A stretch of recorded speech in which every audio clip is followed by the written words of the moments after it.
It's the Traumedy Podcast. Trauma plus comedy equals Traumedy. This week on Traumedy. And it was in that moment when I sat up and I was like, I get a second chance at life. And my very first thought was, I want a divorce. It wasn't even like, how am I going to navigate living life without leg? It was like, I want a divorce. I'm done. You're listening to Traumedy, the podcast that helps you take your pain and play with it. I'm Nancy Norton. I am a former nurse, comedian, and keynote speaker about the power of humor, why we need it, how it helps us. Bring the power of humor to your next event with award-winning comedian Nancy Norton. Nancy got out of healthcare for the same reason a lot of people get into it, to save lives. Message Nancy at nancynorton.tv. The Traumedy Podcast is sponsored by Crybaby Badass. You have to feel it to heal it. You are a Crybaby Badass luminary. See your light in the mirror. Do you have a trauma? Hey, you listening, do you have a Traumedy story to share? If so, send Nancy a message at nancynorton.tv. This is another inspiring episode that deals with some very painful information. And again, I just want to say it's all going to end up in the light. It's all going to be okay. But yeah, we're going to go into some dark places talking about complex regional pain syndrome, which is known as the suicide disease.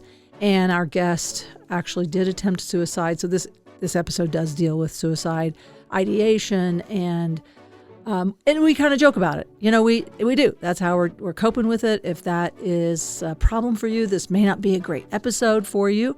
But if you've also had suicidal ideation and you're like, you know, let's just talk about it. Don't do it. The whole point of this episode is to hang in there, keep trying. This guest did not give up, and she just kept trying treatment after treatment after treatment till something finally worked. Hey, y'all. It's almost Nurses Week. And May 3rd, the very beginning of Nurses Week, I will be producing and performing on my show called Nurses Off the Charts. And you can be a part of the show. That's right. Every show, about a third of that show is audience participation, telling that wacky, wild, crazy, funny, sometimes magical miracle that happened on your shift. So come out to Nurses Off the Charts. It's at Comedy Works South. And message me if you need any help with the tickets. I have a few discount codes for my friends. So send me a message on Instagram or Facebook, and I'll hook you up with those discount codes. Enjoy this episode. I'll see you on the other side. Welcome to Traumedy. My guest this week is a TEDx speaker and an amputee known as the Happy Amputee on TikTok and Instagram. Please welcome Kayla Inman. Yay, Kayla. Thank you. Thank you for having me. I'm so excited to be here. It's so cool that you made the trip up here and that I met you at Tina Frimmel's comedy show at Denver Comedy Underground not that long ago, maybe within the last month or so. Mm-hmm. And it's so cool that you're like, yes, I'll come talk. I couldn't believe it. You popped your amputated leg off. You were showing it to people. It was so cool. Yeah. I love doing that. It's always like a fun little party trick. So it's always entertaining whenever I walk into places and people are like, oh my gosh. And then I just take a leg off and they're like, oh, I don't know how to react. It's like, it's fun. I'm going to take a video with my cell phone right now because I should have a wide angle camera. Let me just do some video showing your leg because this is so hilarious. She has a shark. Look, a shark. What do you call this? An overlay? Yeah, foam cover. Yeah. Like a steampunk shark. Yeah. Eating her leg off. And then she has a ton of tattoos that show sharks, like cut in half, one that looks like a lemon. Very creative. This is the best Traumedy. You know, this is taking your pain and playing with it. That's our motto. Take your pain and play with it. Yep. And I think I actually hit the record button and everything. I'm so proud of myself. That's exciting. Usually I put it down and go, oh shit, I didn't hit the record button. We got to do it again. Take two on the shark leg. That is hilarious. So it looks like a shark is eating your leg. And I'm sure that's got to be another great like icebreaker. Oh, yeah. It's absolutely like one of the best icebreakers out there because people are just like they always are looking at you anyways when you're missing a limb because they're like, I don't know how to react. And then, you add something crazy to it and they're like, oh my gosh. And it's like, okay, well, if you're going to look, I'll give you something to stare at anyways. So. Yeah. Give you a reason to like not feel like it's interesting. with my lazy eye, this is my, my small, I mean, it's small, but it's right there on your face, this eye that's looking the other way. And people feel bad. Like they look behind them and then they look back at me and they realize, oh shit, she has a lazy eye. And then they try to cover like they were looking at their shoulder or something. People don't want to make you feel different. They're not trying, but they can't. Like, there's a part of them that part of their psyche just goes ding ding ding. Like, I notice it. It's different. Yeah.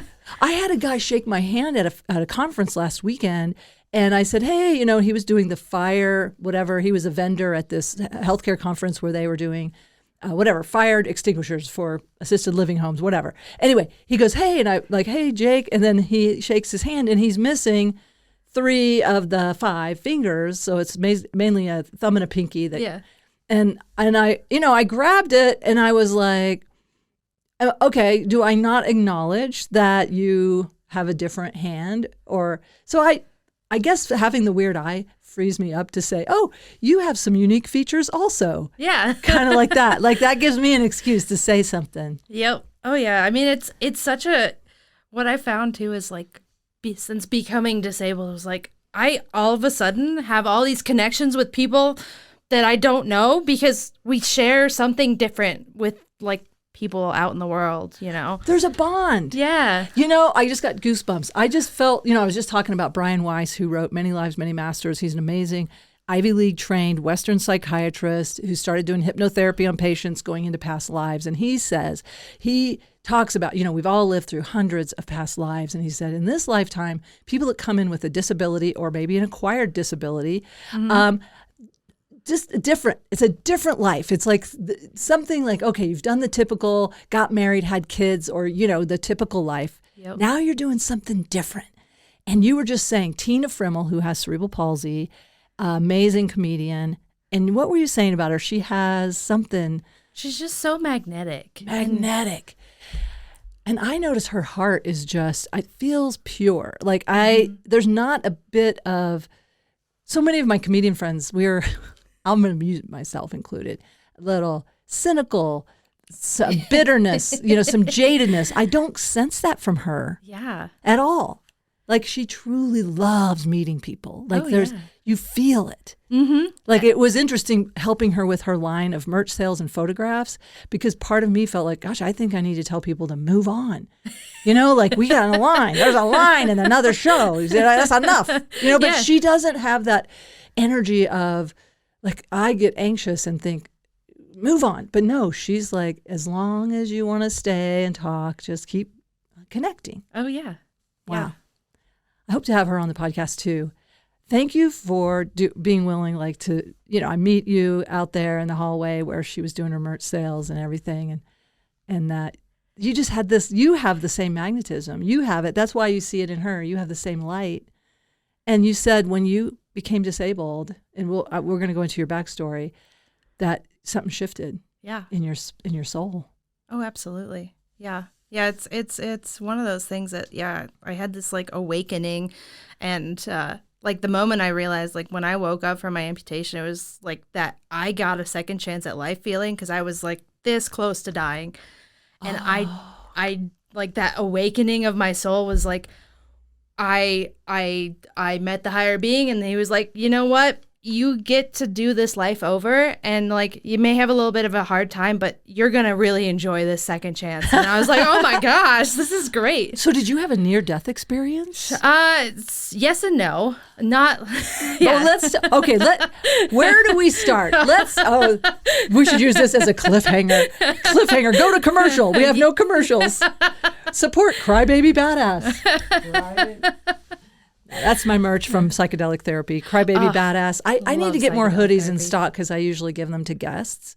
But I could just order one and have it shipped to you. That's what I should do. That's what Jackie Cation does. She had her shirt shipped to me. Yeah. And it's just about, grieving, crying, but then you go into the light and then Yep. you become a badass and Heck then yeah. you become a luminary. That's what it says in between because I saw Gotcha. Yeah. I saw my soul in the mirror. Yeah. So that's woo. I love that. Doesn't matter if I have a weird eye or jowls that are fallen. My soul was beautiful. That's the most important part of you.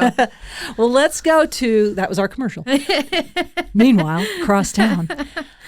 Would you rather start with your background before this incident or like your childhood and how you came to this place where maybe if you're like a lot of wounded healer type people, maybe you had to deal with some childhood trauma or something that was leading you to this place of not wanting to be here? Or am I making a lot of assumptions? Oh no, you're spot on. Well, tell me, would you mind sharing your upbringing? And Yeah, absolutely. So I grew up in South Dakota in the middle of nowhere. So kind of not in a big town, not in nope, just smack dab literally in the middle of South Dakota. on a farm or something? Yep, on a farm. Had my parents and a younger sister. And my younger sister is actually deaf.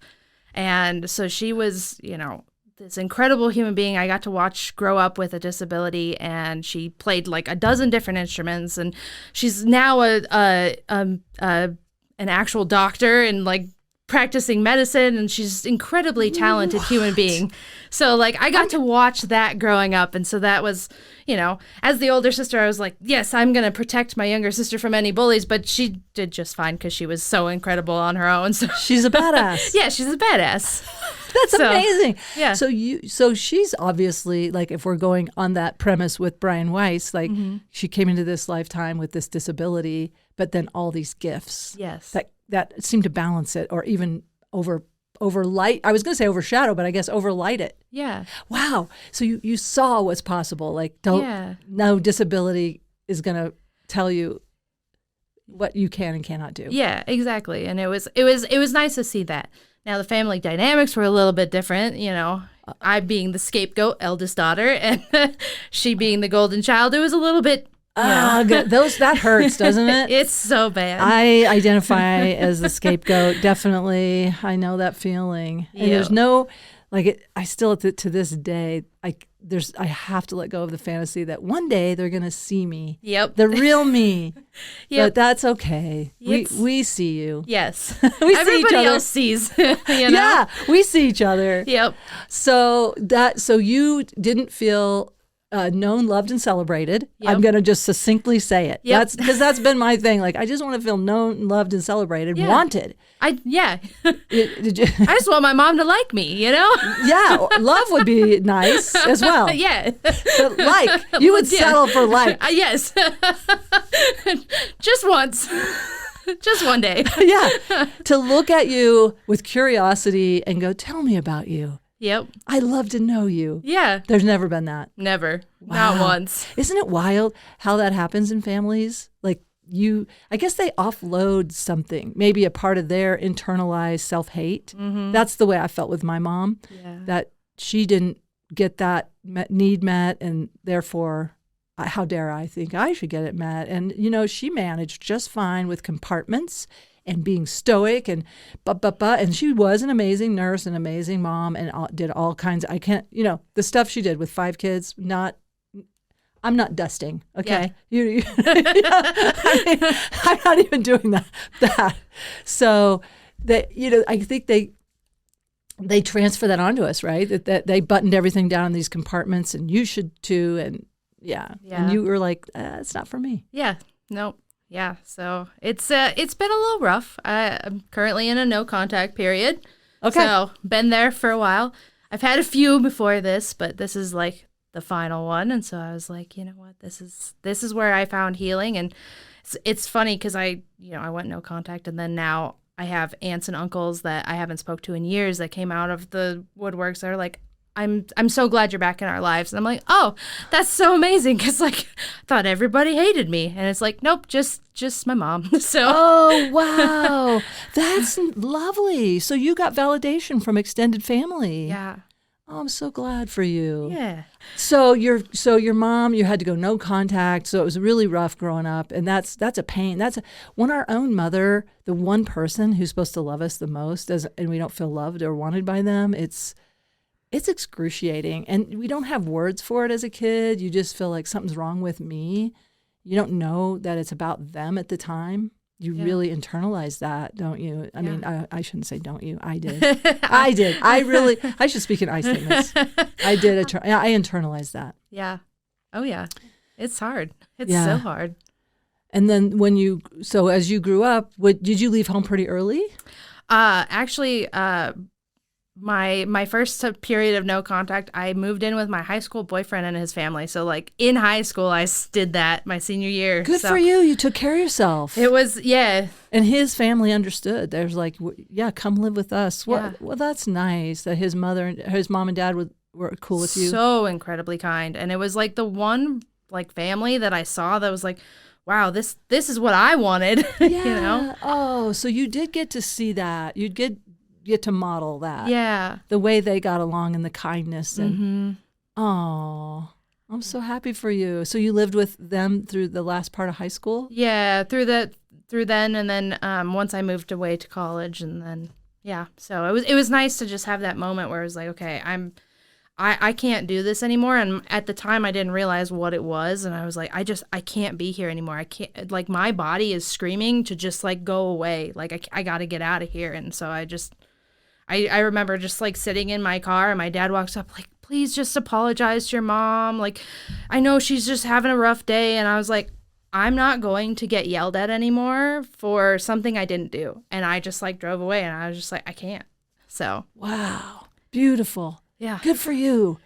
And that was for college, or that was to move in with your boyfriend? That was moving out into the boyfriend's family at the time. That's when that was that day where you're just like, I can't. Yep. And you don't deserve that. Oh, no. I wonder if your sister being deaf had a blessing. Did your mom ever yell at her and she just didn't know it? I mean, seriously, there's a part of me. I mean, she's probably, but she didn't do that to your sister. No. She didn't treat her like that. No, it was a totally different relationship. And so, which is fine. Like, that's her experience. That's my experience. And like, my experience is still valid. So absolutely. Which is something I've had to learn recently. So it's good like, for you. Yeah. And then what? And then so then, I mean, isn't it wonderful? I do believe, like you were talking about earlier about a higher power. Like somehow this boyfriend, what a blessing. I mean, that's so great that you had this boyfriend who had this family who could model what it's like to be in a healthy family. Yeah. And a loving family. Mm-hmm. And then that gave you confidence to go off to college, or did you already have that? Were you just already planned on doing that? I went off to college, did the whole thing there, So it like I had that like confidence growing up, just because like I did a lot on my own, because my sister has a rare like deafness, and so they went to a lot of like medical appointments in different states, and so like I was left on the farm by myself playing with my Tonka trucks in the dirt, and like, so it's like I spent a lot of time alone, so I was fine all by myself. So really, how old were you when you were left alone? Oh my gosh, I think the first time I was left home alone was like 8 years old. Wow. Which, like, looking back as an adult now, I'm like, wow, that was really young to leave. Like, even for the daytime, like, that's a long time for a small child. Okay, that is absolutely neglect. Just want to validate that you were neglected, and Child Protective Services would be deployed and would be taking you. No, that is illegal. Yeah. 8 years old. Now, obviously, they saw something in you that's like, she's going to be fine. She's going to not set the house on fire or run out into the woods. But I mean, it's so vulnerable. Like anybody could come onto the farm. You were left out by yourself at 8 years old. That is neglect.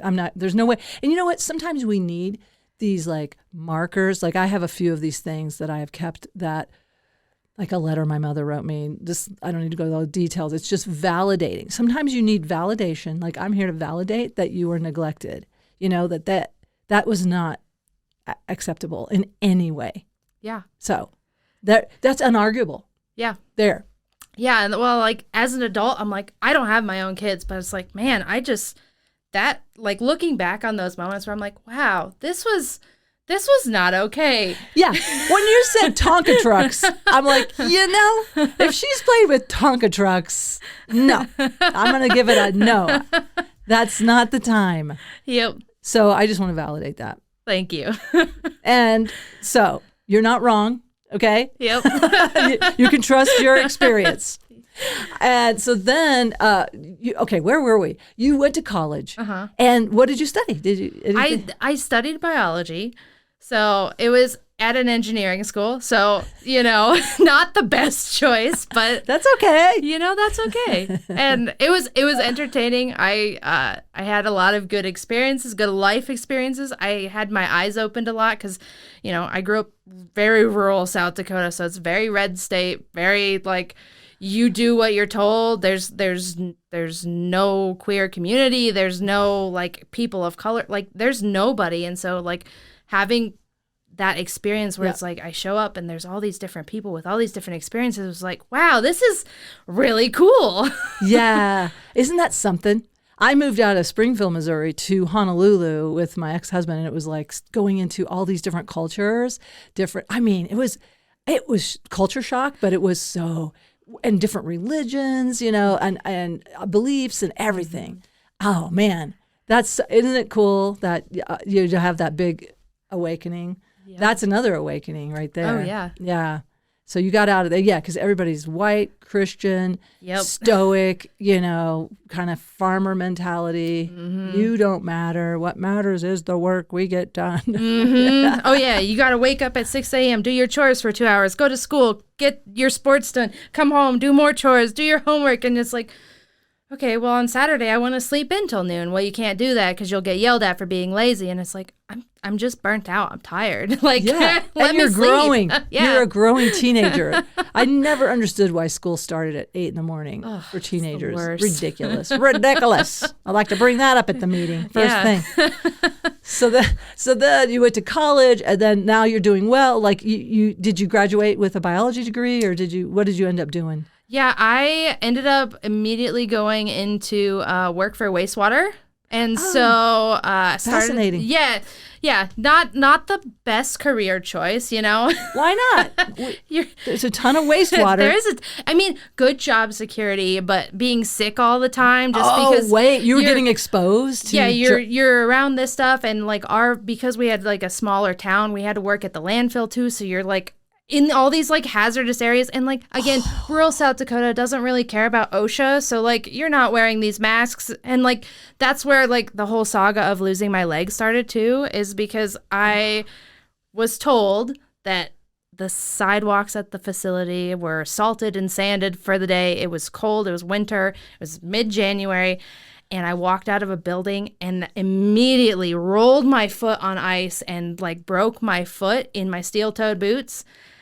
And it's like, that's where this all started, is because I just like came out, slipped and fell, and it's like, oh man, like slipped on ice. That's it. At 24, yeah. At 24 years old. Yeah. And it snapped your ankle. Yeah, your tibia and fibula. No, it was just a Lisfranc fracture. Oh, I'm gonna Google it. I used to be an orthopedic nurse. This is embarrassing. The Lisfranc fracture, of course. Yeah, it's just like the midfoot bones. Oh, that one of the Yep, it just twisted in the wrong way and just. Ooh. So yeah. Metatarsals, or is that what they're called? No. Yeah. No, yep. The metatarsals are. Oh well, you know what? I'm gonna look it up. I'm gonna look it up so that I don't embarrass myself. But so you broke a major part of the top of your foot? Yeah. And that's where this started? Mm-hmm. Oh, okay. Yeah. And so... It's not a shark bite, so... contrary to all the sharks. I was ready for the shark story. But then, so what happened? What happened? Yeah. Oh my gosh. Well, that was 2017, so we're 2026 now, so 9 years, and we're still going in the story. Okay, no, absolutely. So you broke that, and then you got that surgery. Would you have to have surgery? Yes, eventually. But the first 12 months in South Dakota, I saw probably a dozen different doctors, and they were like, I have no idea what's wrong with you. So they gave me steroid shots, and they put me in an oversized cam boot, and like did all the things that you're not supposed to do to a broken foot. Oh, no. And then I moved to Colorado. Oh. And then the doctor in Grand Junction at the time was like, I looked at your x-rays from South Dakota, and your foot is broke. You've been walking on a broken foot for a year. That's why you have pain. And I was like, oh my God. Like I walked out of that appointment going, what is happening right now? Because I kept getting told that I was just like anxious, and I like they couldn't figure out why I had pain. And so then because of your childhood, there's a part of you doubting yourself because you've been taught to doubt yourself and not trust what you know about yourself. Exactly. So you didn't you did. It sounds like you still pushed. You went to see how many doctors. So many. And none of them saw the fracture. Yep. Wow. It's wild. And the first one in Colorado is very like, first one. You've been walking on a broken foot. Yep. So then what happened? Had a foot fusion surgery, and started to like slowly recover from that. Because let me tell you, those surgeries are brutal. So basically they have to fuse a couple bones together. Yeah, screws to and stay. plates. Okay. It's I rough. still have the original plate and screws from that surgery. Oh, wow. And it's just like looking back, I was like, oh, that was a rough, like, because you're going to turn that into art and put it in a frame? I keep thinking that I'm going to get like a taxidermied foot so I can put them back in the spot that I had them. Oh, interesting. Like that would But- somehow feel like complete. Yeah, but Okay. haven't got there yet. All right. So those screws obviously had to come out at some point. Yeah. So for a year and a bit, I was like slowly recovering, and I could never get back to like running or anything. And I was like, man, this is like, I was a half marathoner before this all too. And so like going from that level of activity, and then I like had all this foot pain for a year, so I slowed down immensely. And then I had this surgery that even slowed me down more. And it was like there was just all this pain all the time, and nobody really understood what was going on. Yeah. Little to now, looking back at it, we know that the CRPS, the complex regional pain syndrome, started after that surgery. Oh. And it was just like not bad enough to like get that diagnosis. Well, tell me more about complex regional pain syndrome. Yeah. I don't know. Yeah. It's a thing. Yeah, it's a rare nerve malfunction. And so essentially what happens is and I'm not a doctor, like from my experience and from what I understand is it's your nerves go into this like hyperdrive sensitivity. So like for me, a light breeze would feel like someone took razor blades and just sliced over the top of my foot. Or like if I put on a sock, it felt like an elephant was crushing my foot, like in just enormous amounts of like misfirings. And just sending that signal to your brain. Mm-hmm. Like you're on fire or Yeah. you're being crushed or Yep. something. And you're, how awful. It was all, and then, my foot turned purple. It was like ice cold all the time. And I got dystonia. So my foot would just like spasm over inward all the time. And it was crazy. But that was after the second surgery that started. But that like in between that first and the second surgery was like so mild. It was just like, just a lot of like, I'd put on a sock and it'd feel like too much like discomfort. And it was just like not bad enough to like do anything about, but no one really knew. So Wow. And I'm guessing at this time, like I am a runner and I call it running. These days it's more of a shuffle, but it is essential to my mental health. Oh, yeah. Like it is part of my, like I joke about it on stage. Like I'm a long distance runner because you got to keep that trauma behind you. Yes. And it's like, but it really is about moving energy, and it's a mood elevator. It does so much more, and it releases endogenous morphine. It does all this stuff for our well-being. And then all of a sudden you go from being a runner who probably coped with your childhood trauma that way. You can't run, you're in pain. And I'm guessing this is where it comes to where you just don't want to be here anymore. Oh, yeah. Like life is no fun for you. Oh, yeah. And CRPS is also known as the suicide disease because 49%, probably more, attempt suicide. And I was one of those people. And it's, it's a disease. It's incurable. It's like cancer. So it can go into remission. So I'm in remission now, which thankfully, like, okay. I am, like, the amputation saved my life. But, like, that's it's a tough disease, and I know so many people that struggle with it, and it can spread. And if I like injure my left foot, it could like start over there because your nerves store those memories, right? The body remembers all those traumas, and so it can just be like, oh, I remember this is what happened, and it's trying to warn you or something. Yep. And it's almost like with PTSD, it's like telling you stuff like that it's happening now. Yeah, that's what it's trying to do. So, okay, so then you're dealing with this for how long now? So at this point, I had that first surgery. I was dealing with this like mild to moderate CRPS for about a year. And then all of a sudden I feel that sharp stabbing bone pain again. I went in and one of the screws had broke the bone next to the original fix. So, yes, it was just like, how does this happen? And so we went back in to do another surgery, and I never was able to relieve that same day pain. Like, I woke up every day feeling like they had cut into my foot every single day, and my wound didn't heal, and it just got worse and worse. Like, I had to have my foot debrided, I don't know, a dozen times, and it was like, I don't know what's wrong. Like, I can't fix it. The wound just wasn't granulating and filling in. Yep. It's almost like the foot was rebelling, or your body was rejecting your leg, your foot. Oh, yeah. Wow. And then that went on and on. Yeah. Trying to kickstart the healing. Yeah. Debriding it, trying to get the wound to granulate, fill in. You're probably dealing with antibiotics and infection. I don't know. Not actually, no. And that's where it was like, that's where we were having a hard time. And so for the first like 8 weeks after surgery, the surgeon was like, man, I don't know what's going on. Like, this is really odd. Like, you're not healing, but it's not infected. So like something's happening, and you're not diabetic, like no other comorbidities, just it's not healing. And so finally at like the 12-week mark, I went in and he goes, I just want you to know I don't give this diagnosis out lightly, and I'm only giving it to you because I've watched you, and I want you to, like, the way you treat CRPS is once you get that diagnosis, you treat it fast and hard. Like, you have to, otherwise it can like keep spreading and spreading. Oh gosh, it escalates. Mm-hmm. Oh, this is terrible. Yeah.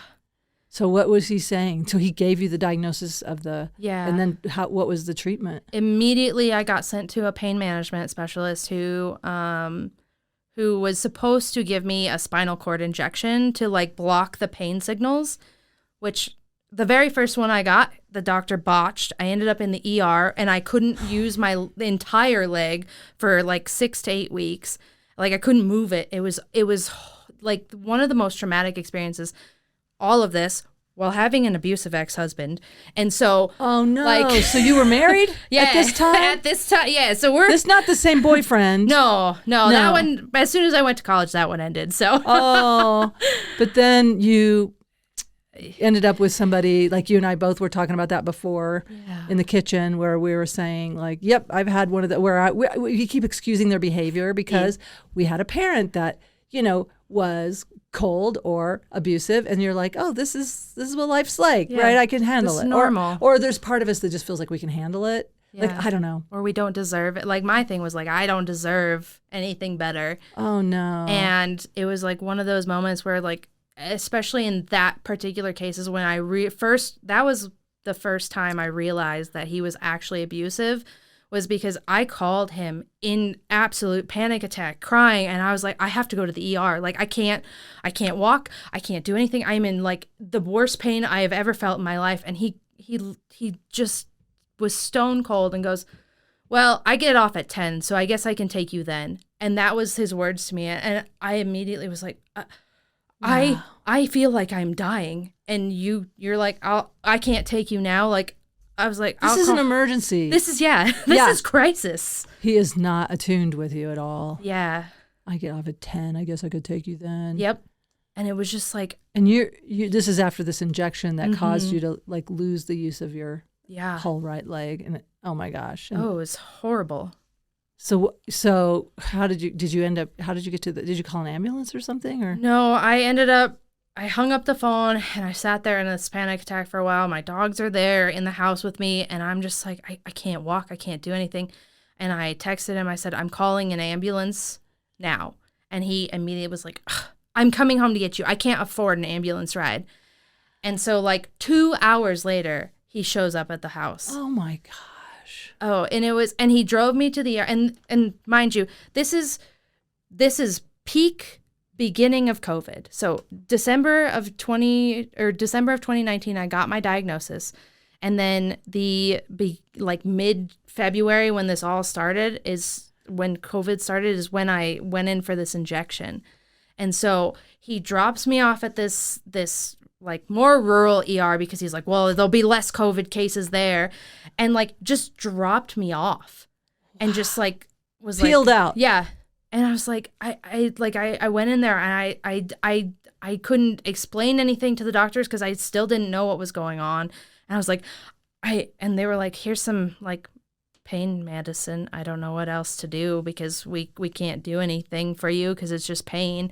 And I was like, he botched it. Like something's wrong. And they were like, well, you just have to wait till the fluid leaves and then hopefully that area heals enough for you to walk. And I was like, this is super shitty. Super shitty. Super shitty. I will validate. I will validate. Yeah. That's crazy. Yeah. That they didn't bring in an expert. They didn't refer you to an expert. They didn't say, you need to go see a neurologist now. We need a neurologist to see you. And again, this is the beginning of COVID. Everybody's focused on that. Yeah. And so I show up without COVID in pain. And they're like, you're kind of not priority right now. You're in pain. I'll send you home with some pain meds. I get you. And it's like, wow. And So to add it all up, we've got a dying leg, we've got an abusive ex-husband, and now we've got COVID. That's like, yeah. How do you navigate this? Dude, let's just breathe for a minute. Just remember, it's not happening now. It's not happening. It's not happening right now. I am safe. But you are safe. You are safe. But going back there in time, and this is a big ask on Traumedy because it's re-triggering to remember that sense of powerlessness. When you can't move, you can't walk, you're in pain. Thank God you have 2 dogs, but you have to take care of your dogs. But they also, I'm guessing, were probably the best thing in your life right then, that you have these dogs. 100%. That there's something, I don't understand. I miss my dogs so much. Like what they do for a home is beyond measure. Like literally, we cannot measure the gift that they are to us. Did they help you or did you have any sense or just? Oh my gosh, tremendously. So I had in 2019, after that first foot surgery, and I was like starting to feel really good about it. And I was like, I'm getting my 3rd dog. I'm getting the dog I want from the breeder I want. And I spent 2 years looking for this particular dog. Like I wanted. That was your spirit animal. Yeah. And so I found her and like I was starting to train her for all these sports. And then, I got that diagnosis and then this happened and I was like, I can't move. I don't know what I'm going to do with this like high energy dog. And I've trained service dogs for many, many years before you that. Have? Yeah. So that's another specialty. Yeah. You have so many skills. You were helping me set up the camera. We figured out how to do daylight setting. And then you've got all these things. So you train dogs. I train dogs, yeah. And breeds, like how their minds work. What kind of dog was this? She's a mini American Shepherd. Okay, so, I'll have to look that up. Mini American Shepherd. Yeah, she's super cute. She's wonderfully smart. And like all the service dogs I've trained prior, like when you get your training and you're like going through this, you want like a more mellow dog. You want one that is still intelligent, but you want one that's kind of calm.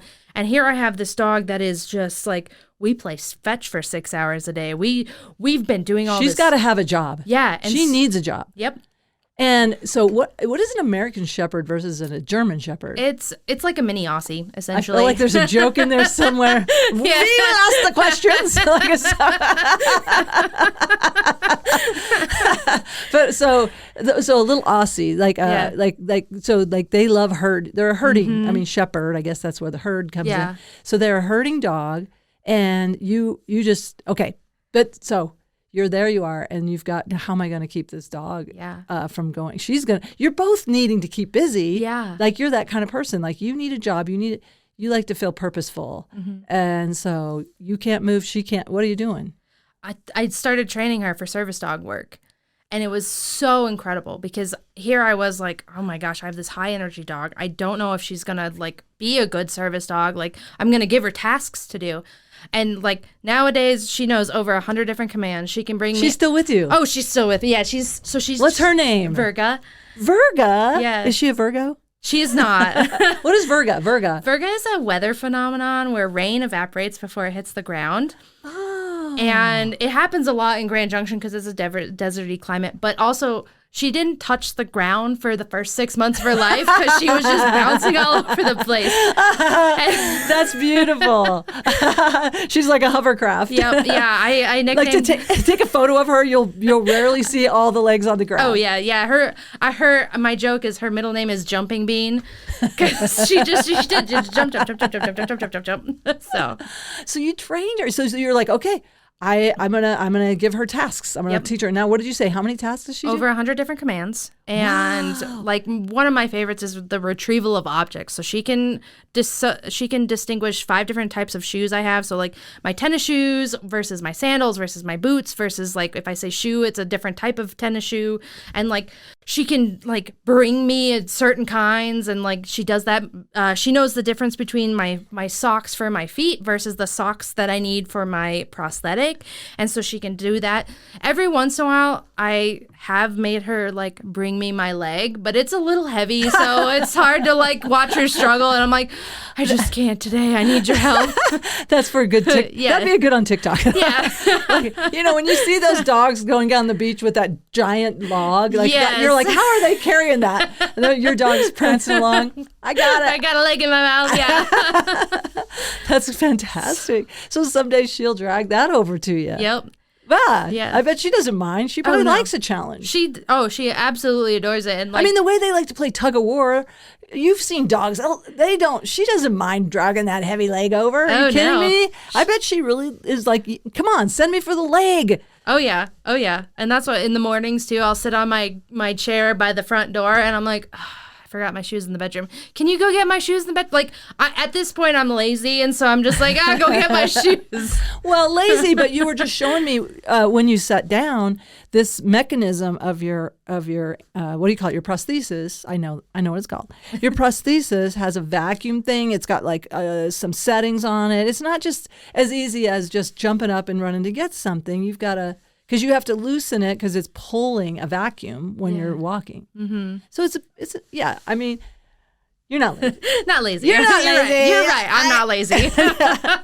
Okay, I could tell. So, but and also she loves doing a job. Yeah. So okay. So you've got this wonderful dog. You've got Virga. Yeah. And so you're there. You're immobilized, but you're like, I got to keep doing something with Virga. So, how long did this problem last with your leg after that injection in your spine? It kept getting worse, and that's where like once I got that diagnosis, and like again looking back at this all, like we realized that after that first surgery is when I should have gotten that diagnosis, when I should have started treatments, because at the point when I got that injection, it was treatment resistant. And nobody knew that at the time because they're like, oh, you just got this diagnosis. And it's like, well, actually, I've had it for like 2 or 3 years now, and nobody's caught it up until this point.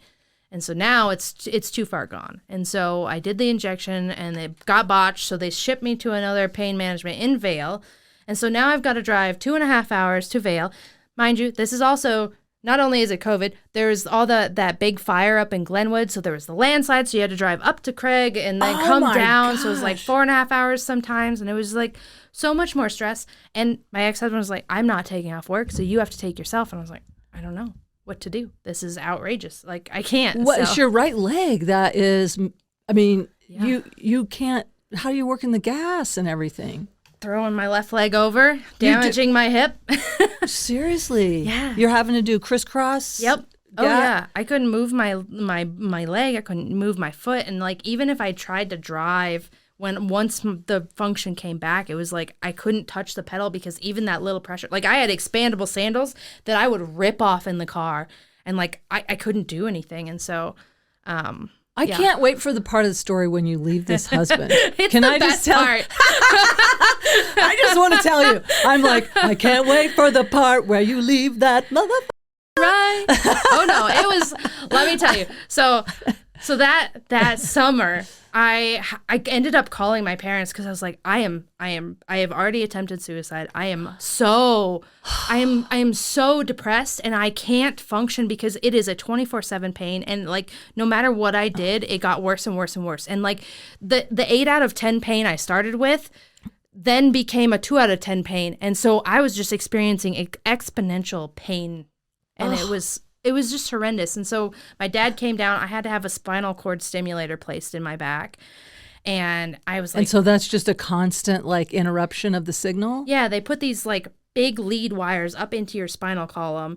And so then you have a device that, like, controls it, and you're supposed to, like, stop those pain signals, like, interrupt it, right? Okay, so that's the goal of it. That's the goal. And I went in for this surgery. My dad drove me to Vail to do this, and I woke up under anesthesia during this surgery. So that was added trauma to the whole situation. And then woke up what? You woke up during the surgery? Because they do a lighter sedation because they want to be able to like tell where nerves are functioning and things like that. So they want you kind of be able to talk or what? Or no? Not that light, but like they'll sedate you, but they want to be able to like test functions of your nerves. So they want to be able to test reflexes and things like that. And I woke up and I remember them just cutting into my back. And I was like, I like had this major panic attack and it was horrid. And so they just like placed everything really quickly. And they're like, okay, I think you're good. And for like 2 weeks, I had this device on me and you have these big back braces and you're not supposed to bend, twist, or move. So like I had to have my dad like wash my hair in the sink and like I couldn't do anything. And it was, I am so amazed that you're still here. Me too. No, seriously. I don't think I could have survived this. And I don't know how you ever trust another doctor again. You've had not great success with these doctors. It gets worse. Oh, okay. Here we go. Brace yourselves. There's an addendum to the story. No pun intended, but yeah, brace yourself. Oh, so then what happened? So finally... This is why it's so... Listen, while you're hearing this, just know that she's the happy amputee. Like, she came out the other side. We're coming out the other side. This is what's amazing, that you came out the other side with this. Look at you. Okay, keep going. Yeah. Well, and mind you, while you're going through all this pain, like, it affects your brain so much. Like, all that cortisol, all the time. So I was so angry and so bitter all of the time. All of the time. Yes. If you're in pain, how can you not be? I've got this thing on the top of my hat that's poking into my head that I'm like, I'm unhappy. Yep. Yeah. I can't even hear what you're saying right now. What is going on with my setup here? I'm going to do that. Okay. No, seriously, this little button was just like smashing down onto and it's like stuff like that people don't think about. It's like those little irritants. Well, I'm one of those people. Can I just tell you, I have maybe AHSP, I don't know, but like a tag. Or I was telling you Hannah Jones, who I were having a conversation. One of my nails was a little snagged. I'm sorry, Hannah, I can't hear you right now. I have to go trim. Yep. Like I feel like I feel everything. And right now, I think my nervous system is getting activated just hearing this story. Like everything, I'm just hyper aware. I can't imagine having that level of pain when you're a sensitive being like you are. Like you're an artist, you have that artist soul, if you're doing photography and, you're attuned with animals and the subtle things in nature.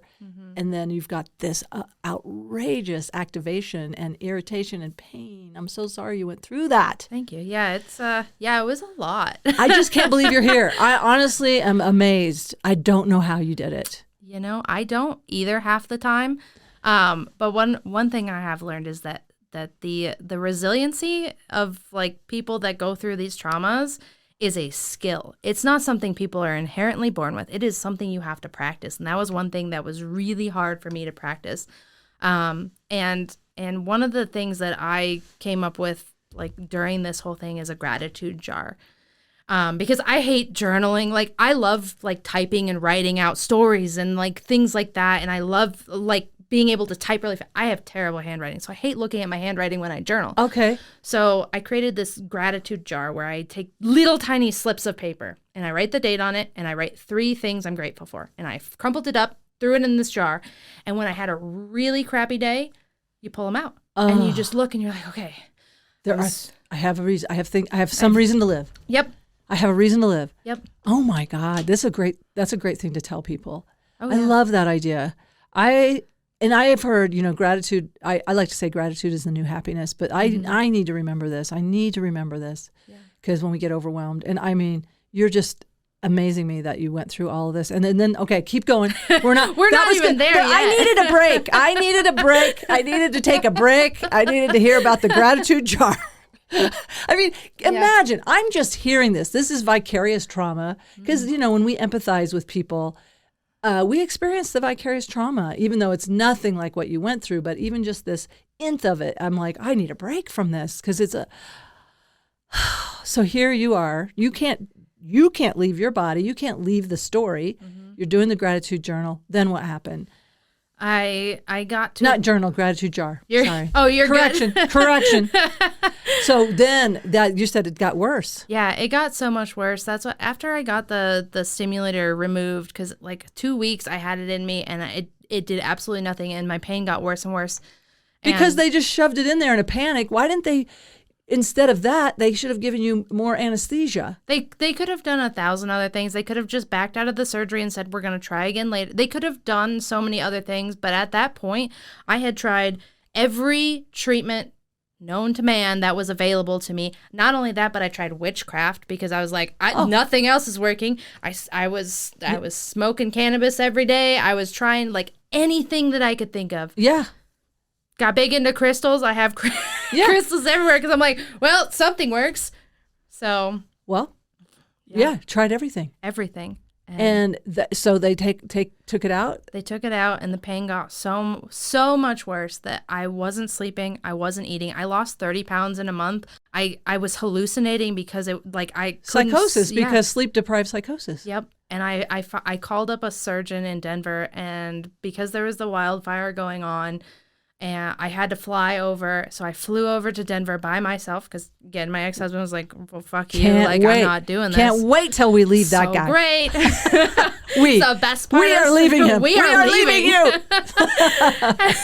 And it's like, so I show up in this doctor's office. I'm on this like knee crutch device because at this point, like I can't even put on shoes. I can't put on socks. Like I can't do anything. Like if you even look at my foot, I start crying. Like that's like how much Don't look at it. Yeah. So I show up and I show him my like purple foot that's swollen and disfigured and it's like 10 degrees. And he goes, I think I can help you. And I was like, wait, what? He goes, I think if we do amputation, I've had a success rate that I have a protocol that I think this will work because it's not spreading fast. Like it had made it to my ankle. Say it again. What is the acronym? CRPS. Craps. CRPS what? Craps. Craps. Oh, God. Craps. Okay. CRPS is not spreading. Yeah. That's what he's saying. So let's nip it in the bud kind of thing. Nip it. Yeah. Oh, my gosh. So when you heard that, you probably were so ready for an amputation. Like if somebody had come to you 2 years before that, or how many years is this in now? This 4 years at this point. Yeah. So, and here the funny thing is, you know how people have like these intuitions. Before I had my second foot surgery, I looked at my foot surgeon and I was like, I jokingly said, if this is gonna keep happening, then why don't we just cut it off now? Yeah. Little did I know that's what was going to happen. And like months prior to meeting this doctor, I had already pitched it to all the doctors. I was like, can we just cut it off? Like I can't do this anymore. Like I am desperate. Yeah, it's me or the foot. Yeah. Yeah. So that's what, by the time I got to surgery, it's still heavy COVID. So you're limited to like one visitor at a time in the hospital. Like you can't have your supports. You can't have a support system. You can't have anybody. And I remember I put on this shirt that says, everything is going to be okay.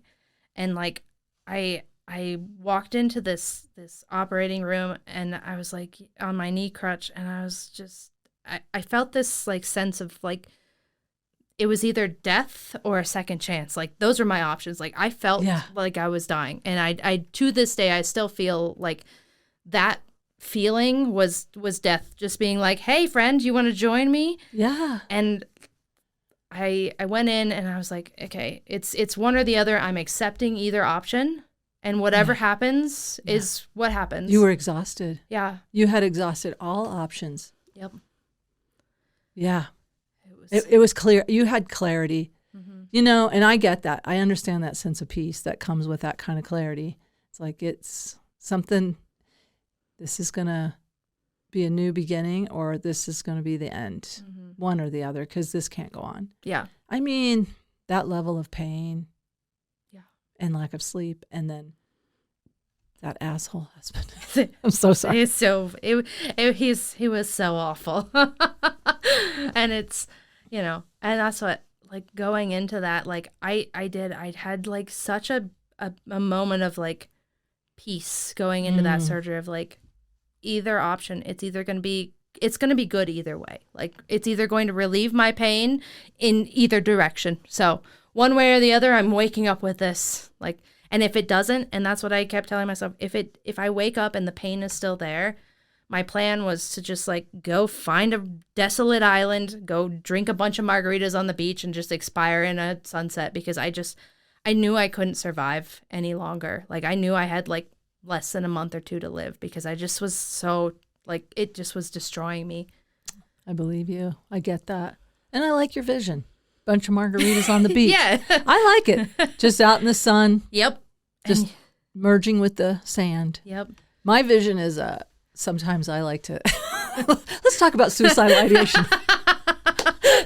Mine is like walk into the woods on a very cold night and just curl up around a tree and merge with the forest. Yes. Like, I find peace in that idea. Maybe it's because I've eaten enough mushrooms. I love the mycelium. I'm like, I want to talk to the mycelium all night long. And by night, I mean for eternity. Yes. I mean, sometimes I know right now, and this is, I'm going to jump in, subjects will come right back. I just wanted to say, like, these kind of thoughts, they don't come from nowhere. Like, right now, what's going on in this world is, I like, the thing that brings me peace is the idea of a supervolcano.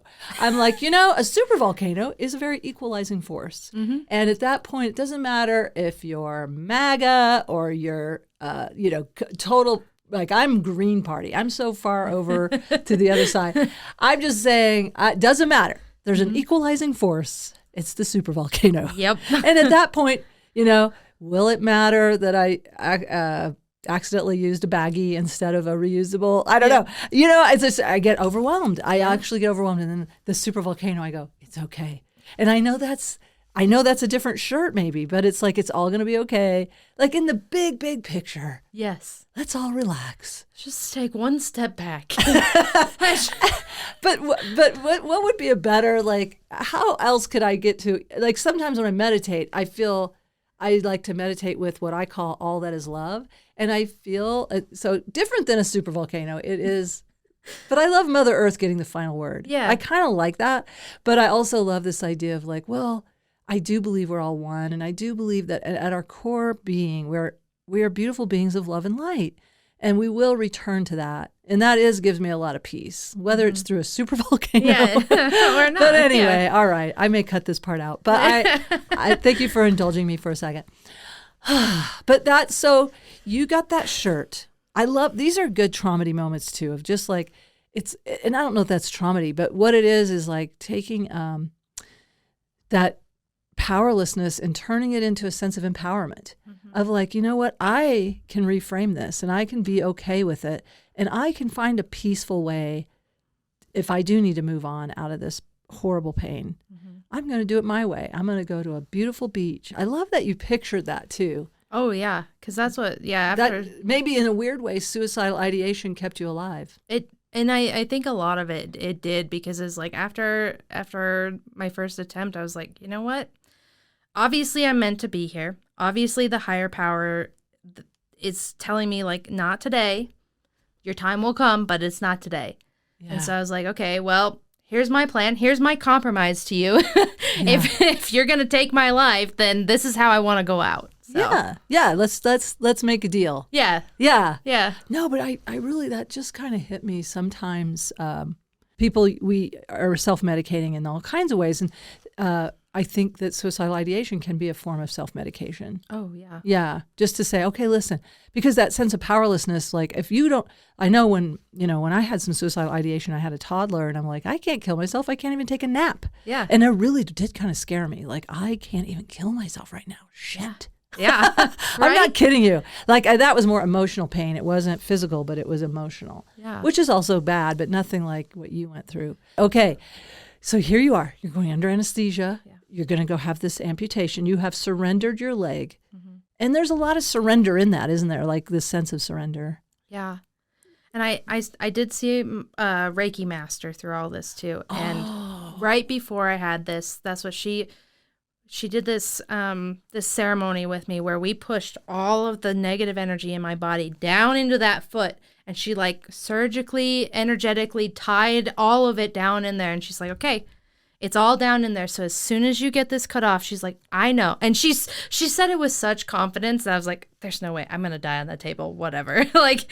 And she's like, I know that this is going to change your life for good. And I was like, okay, yeah, okay, whatever, lady. But I believe you because she was the only one that could touch my foot during this entire process. And I wouldn't like have this excruciating pain. Like I watched her with like this aghast look when she like touched my foot with a pointed crystal. And I was like, it doesn't hurt. Yesterday, my physical therapist barely put his hand on me and I screamed. Like, that's wild.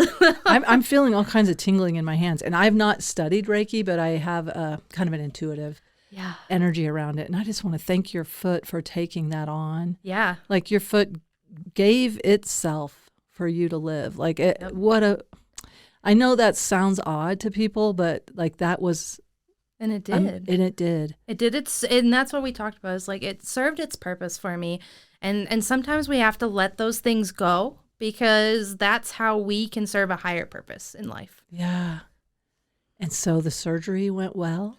Surgery was phenomenal. That's what when they woke me up, I immediately started sobbing. Immediately, because it was almost 5 years from the time I broke my foot to that surgery. And it was the first time I hadn't had pain. And I sobbed. I remember these nurses came rushing in because they hear me sobbing. And they're like, oh my God, oh my God, oh my God. And I was like, I don't have pain. And of course, you're still loopy under, like, you're waking up from anesthesia. And I'm just like, I don't have any pain. This is the best day of my life. And it was in that moment when I sat up and I was like, I get a second chance at life. And my very first thought was, I want a divorce. So, like,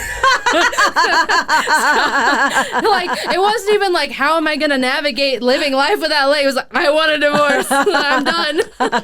Yeah, amputate that. Yes. Amputate that husband. I love that. I love that you just, like, now you're free to have, like, thoughts of proactive, you've been in survival mode. Yes. You've been frontal lobe offline. And as soon as like, I'm not in pain, I'm resourced, I want a divorce. And because it takes a lot of energy to go through a divorce. Yeah. And so, wow, beautiful. I love this. I'm so happy for you. And I understand why you're the happy amputee, because it is like when you've been through pain for that long and when you're relieved of that pain, it is like elation. It's like bliss, isn't it? Yes. So now every day is so.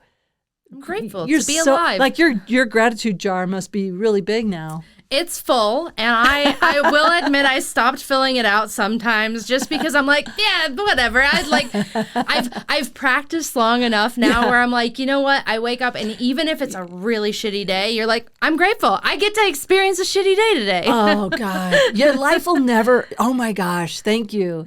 Thank you. And, I believe 100% what that Reiki master said.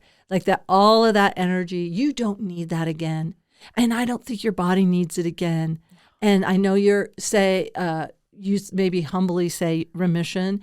We don't want to get cocky, but like, I don't think you need that experience ever again. Nope. I just don't think you need it. Nope. So it doesn't serve you. Therefore, it's not.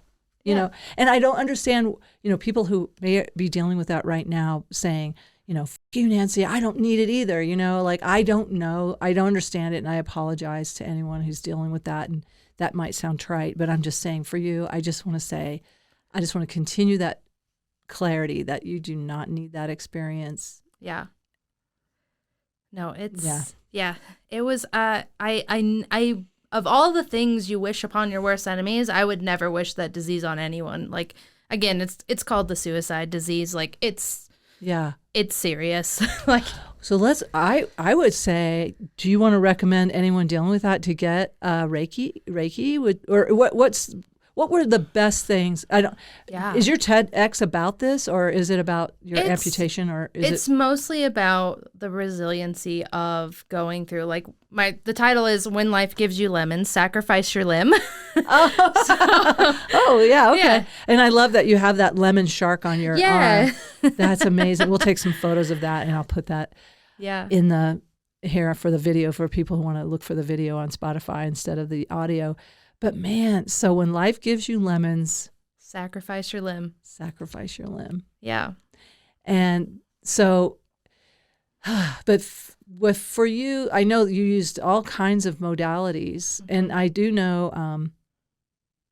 that CBD is an anti-inflammatory. I don't know anything about this particular dysfunction. I just feel for people that are dealing with that. And anything else you would recommend? I always tell people to just not give up. Like, I am far from being a quitter.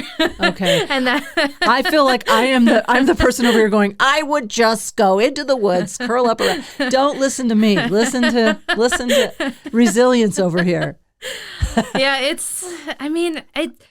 and that's one thing, like, no one treatment fixes it. Nothing is curing it, but, like, people find, I have so many people that I've met through this journey that have CRPS that, like, the spinal cord stimulator helped them go into remission. I have people who, they did a spinal injection and that's how they found pain relief. Like, there's so many different ways. And, like, I explored cannabis and I explored medicinal, like psilocybin, and I've explored, all these other modalities, and don't discredit the differences between the Eastern and the Western medicine styles, and don't discredit, like I said, I work with a team of healing angels, if you'd like to know about them, from the Perry Landra Institute. Yeah. I do coning, and you could look up MAP, M-A-P, the Medical Assistance Program.